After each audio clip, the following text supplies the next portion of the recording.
Is iPhone 12 doomed to fail? Not exactly. And that's because Apple decided to completely reimagine their full champion this year. Great news, everyone. The new smartphone from Crabapple is out. The new Crabapple phone? Awesome!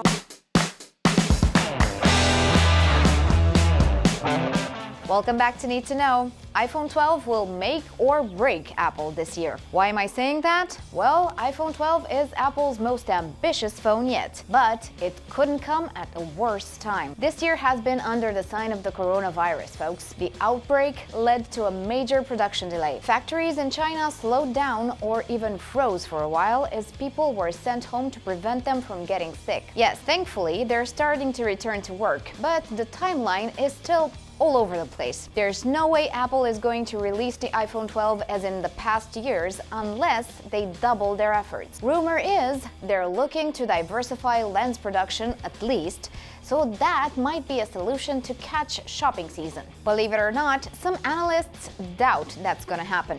And if the launch gets postponed by a month or two, well, that's gonna make Apple's pockets bleed. After all, the tech giant has to watch Samsung, Huawei, and other Android phone makers cash in all year long.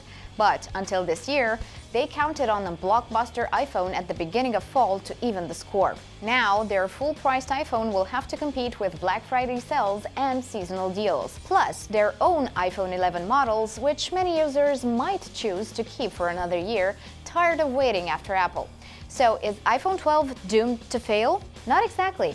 It's just Apple's luck that they decided to completely rethink their full champion this year. iPhone 12 will come with major camera, display, and connectivity upgrades, enough even to convince you to save your $1,000. Last year, I told you could count on an extremely improved display on iPhone 12. I'm happy to say nothing has changed since. iPhone 12 and 12 Pro will sport OLED screens with 120Hz refresh rate. Because this is a pretty much confirmed rumor, I gotta ask, how are they gonna support that battery drainer? By increasing it, obviously. iPhone 12 Pro Max is set to come with a 4,400 mAh cell. That's a 400 mAh battery bump. Will this mean a thicker body? I really hope not, especially since Apple is finally revisiting a design iPhone users always loved. The iPhone 5's flat metal edges. Yes, chances are we're gonna see that come back this year. Is iPhone 12 gonna have thinner bezels? There's a 50-50 chance. What we do know is that the notch will finally get slimmer, without ditching Face ID. How? Using a trick everyone will gush about if Apple makes it happen. A periscope camera. Okay, so you've seen Samsung and others use it for better zoom, right? Well, rumor is Apple will use it to contain Face ID. The only reason their notch is so large to begin with is because it holds about 8 sensors. If they manage to condense everything in a periscope lens system, that notch will shrink. However, it's never been done before, and with the production issues they face, it could be delayed until 2021. The sides won't change much, but Lightning could turn into USB-C. They've already done it for iPads in 2018, so it wouldn't surprise us to see it. In typical Apple fashion, they could ditch ports altogether. After all, there's been an over-the-air recovery mode pushed in the latest iOS update. It's still a pretty radical move though, so I wouldn't count on it. And brace yourselves, specs are coming! 5G is gonna come to iPhone 12 backed up by an A14 chip and, believe it or not, 6 GB of RAM! Whoa! That's nothing compared to ASUS, OnePlus, or Vivo's 12 GB of RAM, but it's huge for Apple. And we're not done.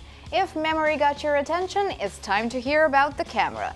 iPhone 11 Pro showed Apple knows what we ultimately look for, a great camera.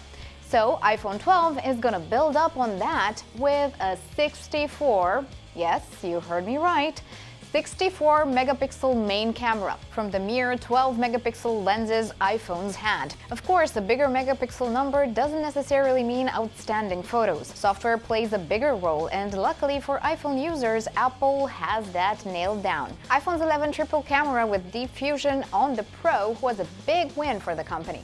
Now they're adding to that better HDR, enhanced night mode on all cameras, better zoom, and a new macro mode. There's gonna be a tweak on the ultra-wide lens aperture, making it bigger. And there's talk about a TOF sensor. Nope, it's not gonna go on the front camera, but on the rear. There, it could take AR games to the next level and enhance portraits. Does this mean the iPhone 12's rear camera will finally look like a stove? Guys, fingers crossed it won't. The TOF sensor should be smaller than a regular lens. Besides, some say it's gonna come with a ring flash in tow. A look I definitely prefer. Are all these specs gonna raise the price? They could. iPhone 12 is definitely not gonna come cheaper, especially in this economic context. With all the delays due to the coronavirus, Apple will want to cut their losses as much as possible, and they won't be able to do that with a friendlier price. What do you think? Will Apple sell less of their best iPhone yet because of the coronavirus? Will Android phone makers come on top? Tell us in the comments, and don't forget, subscribe and hit the bell button if you want to see more videos like this. See you guys!